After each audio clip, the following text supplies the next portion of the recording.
জায়গা কেনার সময় গুরুত্বপূর্ণ বিষয় হচ্ছে চলাচলের পথ। অনেক সময় দেখা যায় যে জায়গা পছন্দ হয়েছে বাড়ি করার জন্য, হুট করেই জায়গাটা কিনে ফেলেন, কিন্তু দেখেন না যে আমার এই জায়গা থেকে যে পার্শ্ববর্তী যে রাস্তা আছে, মেইন রাস্তা, সেখানে উঠার জন্য পথ আছে কিনা,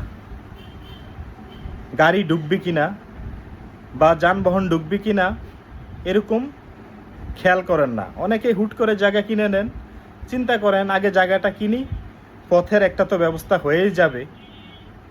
কিন্তু বিষয়টা এরকম না। হ্যাঁ, এই পথের রাস্তার জন্য অনেকাংশেই মামলা হয়, অনেক জায়গায় দেখা যায় মারামারি হয়, কাটাকাটি হয়।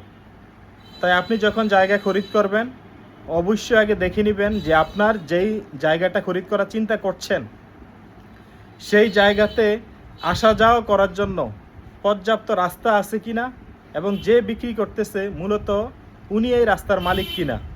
এবং জায়গা খরিদ করার সময় অবশ্যই আপনি দলিলে উল্লেখ করে নেবেন যে এত বাই এত ফুট চলাচলের রাস্তা এই জায়গায় আছে, এবং চলাচলের রাস্তায় আপনার কোনো জায়গা আছে কিনা সেটাও উল্লেখ করে নেবেন। তাহলে ভবিষ্যতে আর কোনো হ্যাসেল হওয়ার সম্ভাবনা খুবই কম থাকে।